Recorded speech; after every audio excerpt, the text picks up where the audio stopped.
ভাবি পাথরের মতো। ননদের এই অপমানজনক কথা শুনে ভাবির আচরণ পাল্টে গেল কেন?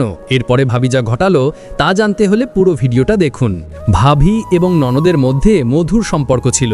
একদিন ননদের কিছু বান্ধবী এলো। বান্ধবীরা বলল, কিরে, তোর তো ভাবি অনেক ভালো, একেবারে বোনের মতো। ননদ বলল, আরে বোন তো হয় ফুলের মতো আর ভাবি হয় পাথরের মতো।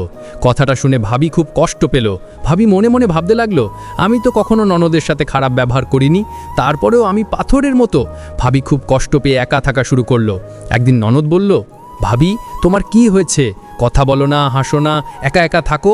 তখন ভাবি মন খারাপ করে বলল, তোমার সাথে আমি কি এমন করেছি যে আমি পাথরের মতো?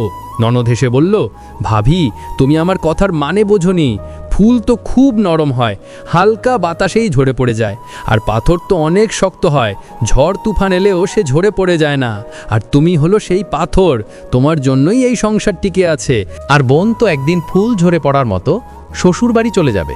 আর তুমি তো এই ঘরে জীবনের শেষ নিঃশ্বাস পর্যন্ত থাকবে। বন্ধুরা, আপনারা কি বলেন?